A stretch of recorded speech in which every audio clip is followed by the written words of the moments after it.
Today I have received a huge box, and I will have some kind of unboxing session. So the main issue is how to get this on my small desk. And it's a little bit bulky, so to say, and let's see what we can find inside the box. So I already unwrapped the box to make it a little bit easier, and especially a little bit shorter. So I'm not going to have a lengthy video, just watching a big brown box. And let's start with this one. Put this aside. So that's going to be a case, and a case that needs to be assembled, and it's a special case. And I have ordered this for, well, kind of a customer for whom I'm going to build a new Commodore C64. And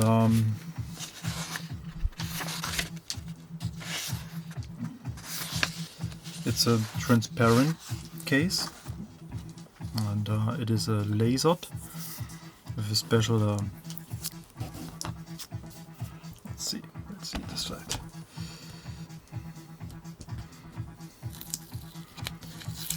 Special cooling part, and I'm not going to assemble it today. I just want to check whether everything is inside what we're going to need, because I want to finish this project over the Christmas time. So between Christmas time and New Year's Eve, and it would be hard to get spare parts or something like this, or just ask for something as something missing. So it's the same company. I already bought this case for the Czech 64, and my Easy Flash. So, oops, it wasn't the Easy Flash. So this one, and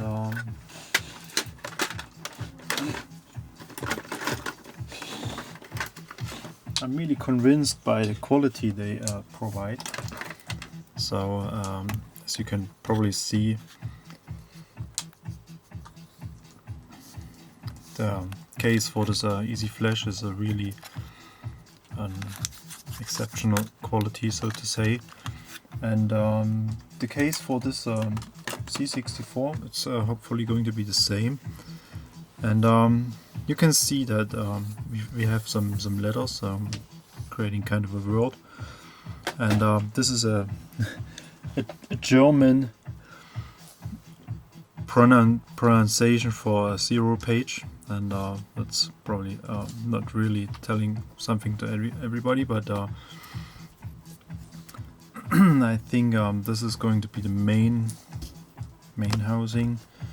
Let's see whether we can get inside a little bit deeper.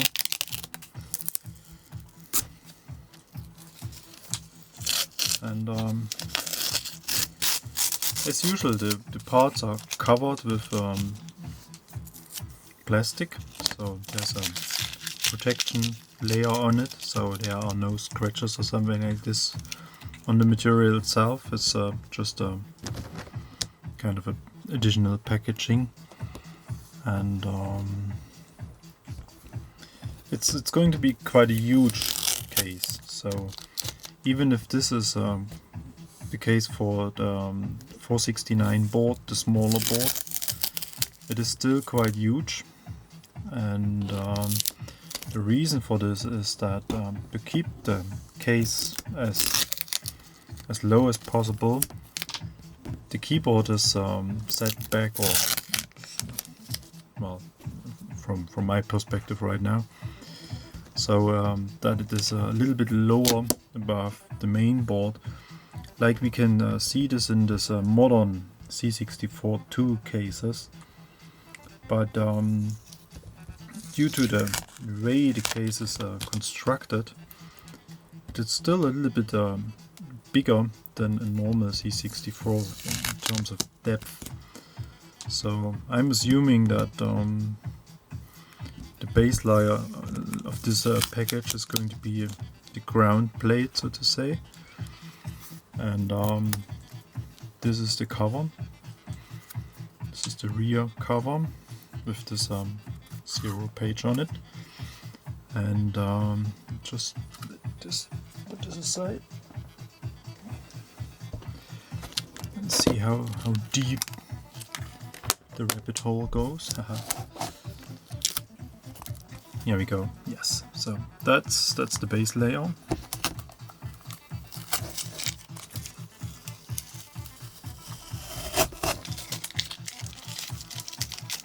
And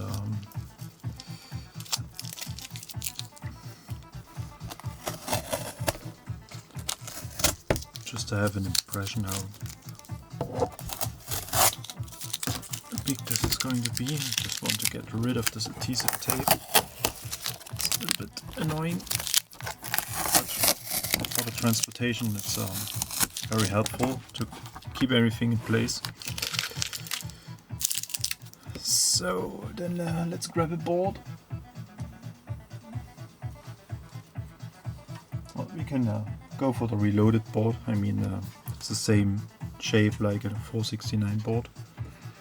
And there are some holes here and there. I assume that some of them are going to be for the board itself, so we may have to have a look at the assembly instruction.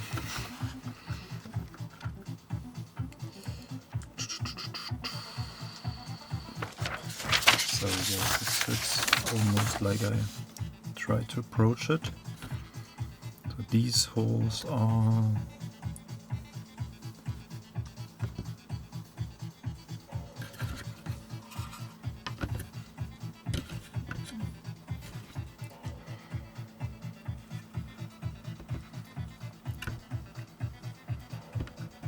won't fit. Maybe it's the wrong way around. Let's see how this is going to be.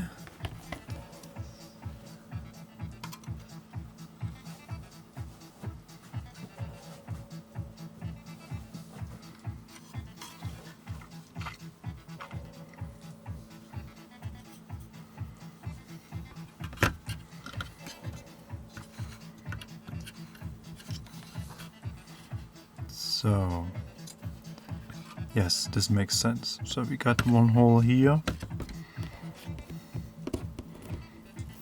Let's see whether there's another one.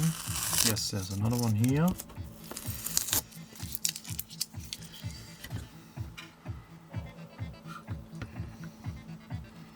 And this one is there, and we got one here, here, and here. Okay, so this is going to be the final position of the board, and the whole case is kind of assembled around it. And I'm really interested in how this is going to be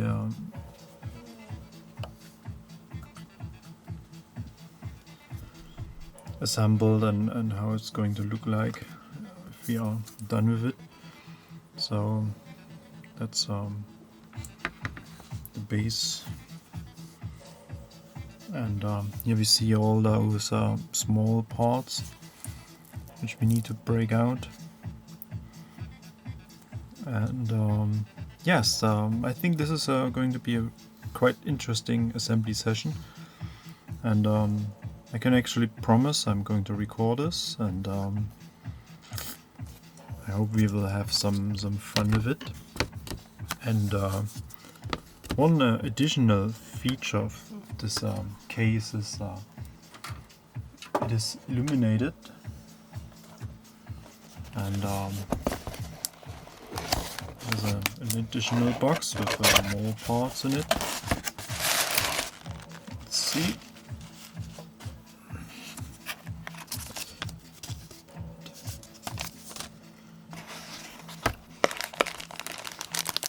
So here's the LED stripe, and here are more parts for the assembly of the board. The side slots, keyboard holder, all that things, and we'll see. So I need to think about how to connect the LED stripes to the stripe to the board, since we want to use this keyman from Henning to control certain functions, like the stereo, the mix sit, and we want to use the keyman as well to switch on off the lights, and so I think I need to solder something small to switch it on and off, but this shouldn't be such a big problem. And yes, so stay tuned. This is going to be the next big project, but I have to prepare the board first, since we want to have some modifications on it, like usually the modulator replacement, the mix sit for stereo sits, and the keyman as mentioned, the overlay, to have some feedback what the keyman is actually doing. We're going to add the super kernel, which I haven't reviewed yet, but it's on my list as well. It's going to be the super kernel with the Wi-Fi module attached, and so we can have access to the internet, for example. And I'm going to replace all the capacitors on the board as well, and we will remove all the ICs and put them into sockets. So there's going to be a lengthy session of preparing the board, which is going to be a time-lapse video, otherwise it would just simply take too long to watch it.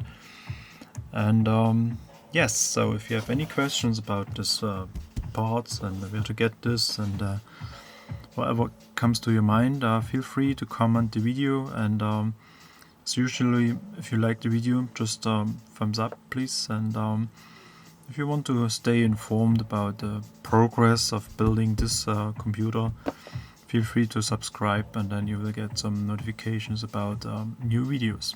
Thank you very much. Bye bye.